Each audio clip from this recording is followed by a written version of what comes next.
Hello everyone, this is Ether Dragon, and welcome back to another episode of Fire Emblem Heroes. So today we are tackling tap battles, and specifically 96 to 100 on hard expert difficulty. And we'll see if we do hard casual on camera or video, because it might be easy, it might not, but as usual, 1x speed. Just normal speed. Still want to deal with the derpy shenanigans, but there's not much to talk about today, so I don't know what to talk about. Like, there was just the new trailer or teaser, sorry. I'm just gonna restart right away. There's no real point in continuing that with an early goof. Like, if it's a later goof, it's probably worth it, just to get an idea of what's going on. But it's definitely, oh my gosh, not thinking the best right now, so I don't really know what to talk about again. I guess you could talk about more Ether Raid stuff, I don't know.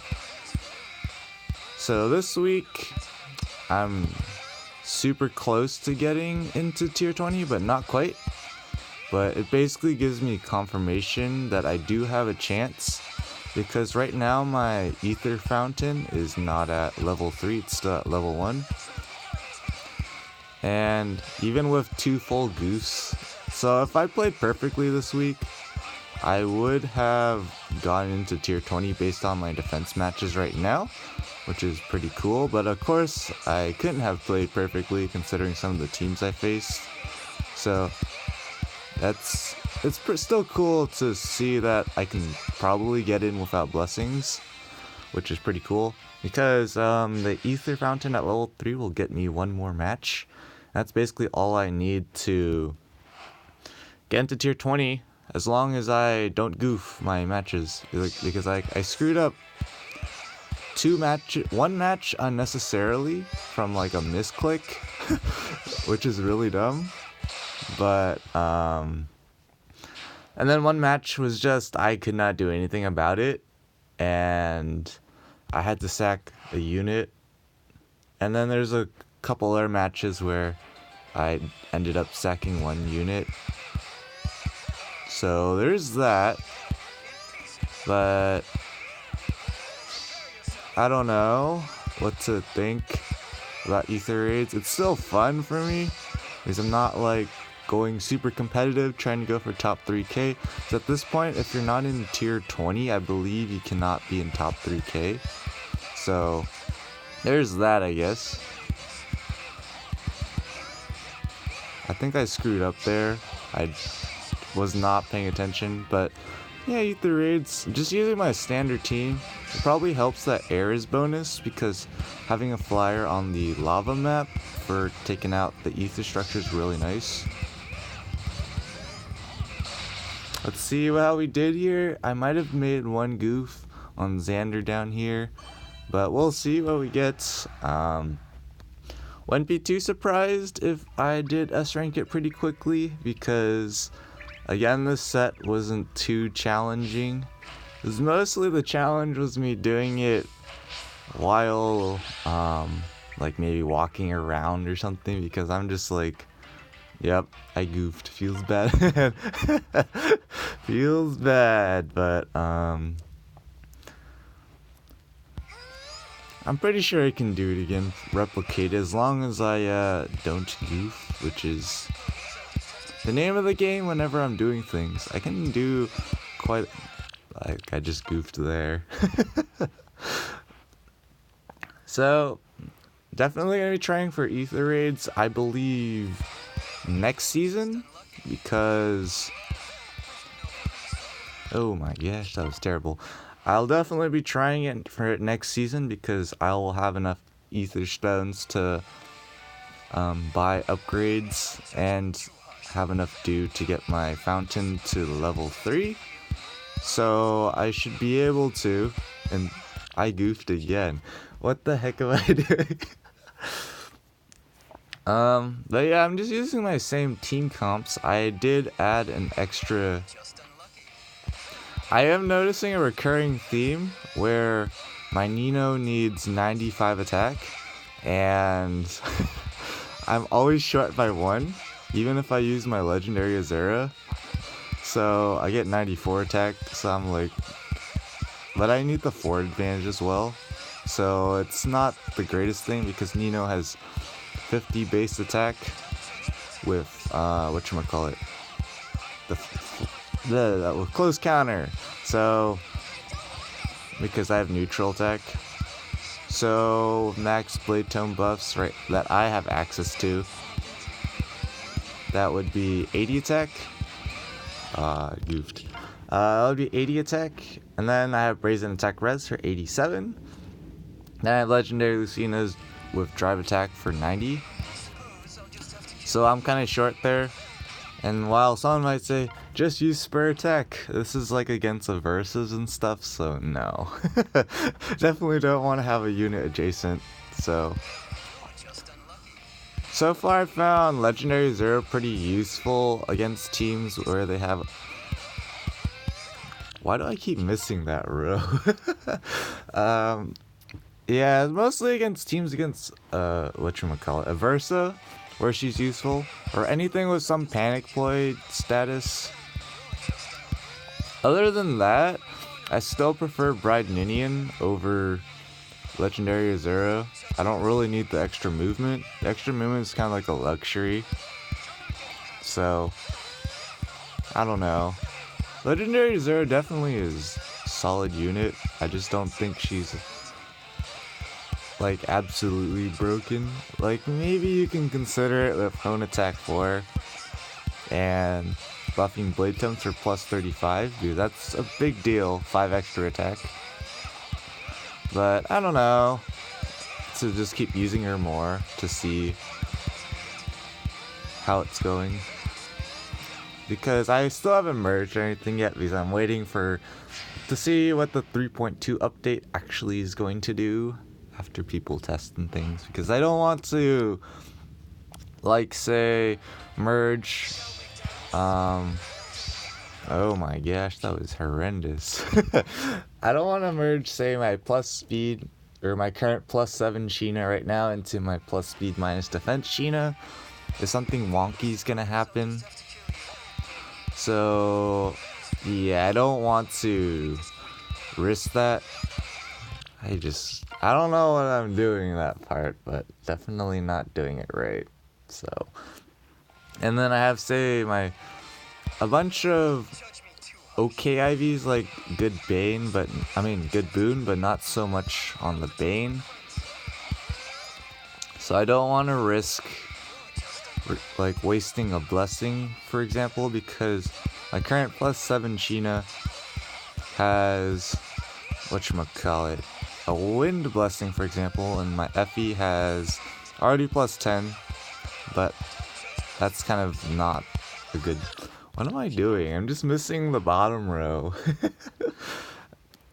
So, I don't want to risk losing blessings unnecessarily, even though it might not be as much of a big deal, because I don't know what I'm doing. It feels awfully slow. I don't know. It feels really slow now, the beginning. Because later on it gets super quick. I seem to do a lot better when it's moving quickly. Because otherwise I seem to tap too early for some reason. Or if it's like slow and then you have to tap some units rapidly in succession. I don't know. But as for my defense, thank you for the people who have been commenting about it. I'm pretty much going to stick with it. I'm just kind of curious what other people think from like a different viewpoint, because I really don't think it's that good, but apparently it's picking up kills and wins, and I'm just like, it's not picking up wins from my team actually destroying entire teams, but rather people surrendering because they lose too many units or something. I don't know why. That's probably the main reason why they surrender, and they have the wheelchair escape ladder, of course. I honestly, from a competitive standpoint, I really don't like the escape ladder, because I do see a lot of people with like level 3 escape ladders, because if you're a decent player, you're mostly gonna win your matches unless you get unlucky into a team that you just can't beat. But hey, you can just chicken out with your escape ladder and probably win a match instead of having to lose lift or something. Or if you make a mistake like I do during offense on a raid, and you know you could have won deathless and perfect, it hurts, of course, but that's just makes it a lot harder to kind of like be on top, because if you want to be on the top, you have to be consistent and get like one mistake back in the day, and you would have been kicked down quite a few ranks. Even so, now that's still the case, but I don't know. I feel like a lot more people are in higher tiers because of escape ladder. That's probably me. Because it seems like, oh my gosh, it seems like a lot of people in the, like, even tier 18, 19, even 20, it's like, why are they in this tier? Because, like, you could just have a really derpy team with basic AI traps, like maybe guidance, or changing the movement order of your units by unequipping assists or using rallies or something, and you will get kills no matter how bad it is, because for some reason people just do not catch that. They're not learning, as far as I'm seeing. They're mostly using like the escape ladder, and it's like, oh, I can just surrender and get back my ether and I'm all good. Of course, they use theirs, and I see a lot of people complain like, I've already used all my escape ladder uses on like day 3 of the season. I'm just like, that's kind of like my train of thinking, that people aren't actually that good and they're rather RNGing into easier teams because they can with escape ladder. Of course, there's a limit to it, but a lot of people have it at level 3, I believe. From what I've seen, the people that face me and such, or even level 2. If you have it more than level 1, that kind of indicates you want a safety cushion, which is, of course, with how Ether Raids is nowadays, you will need it, but I don't know. I just like the aspect of needing to be consistent, because otherwise it's really difficult to differentiate someone who goofs, like say with a level 3 escape ladder. It's hard to differentiate any difference between someone who just does all their matches perfectly versus someone who like goofs 3 matches a week, but they have escape ladder, so they do everything else perfectly. I don't know, I just don't like that disparity in skill. I don't even know if that's considered skill, because technically whales just have an advantage because they have access to more units, more skills, more builds, so they can build more competent teams on offense. I don't know if that's entirely true, but I'd say so, honestly. Just having access to more resources in this game is a huge difference. So even at the start of the Ether Raids, before we had the introduction of the mythic heroes and blessings, even before then, there was technically still a disparity. The game mode was still technically imbalanced in ways. And one of those primary ways, of course, is just whales could build better defenses technically with better resources, more units, more merges. Like, most of the time, some builds require you to have fewer merges and stuff for HP reasons, but if you build the same team as a whale, like the same skills and everything, but all your units are +0 versus the whales as +10, chances are the +10 units are just going to perform better because they have more stats. So I don't know what to think about that. I think I'll do casual off camera because I want to do some other things in this video just because. So I'll be back when I S-rank this. Alright, I think I finally did it. Took me probably longer than it took to S-rank expert mode because science. I don't know. Casual mode always seems to be more difficult than expert mode for me. It's kind of weird. But there we go. All done on all the difficulties. For 96, for all the way up to floor 100. But I'll again, going back to Ether Raids, I'll probably just stick with what I have right now. I'm still refining it a bit. It's almost pretty much done. I'm just debating on what I actually want to do for my final setups. Like, what endgame setups, I should probably say. Like, what do I want? Max level bolt trap or whatever. So I'm still investigating that. I might consider upgrading the healing tower, to be honest.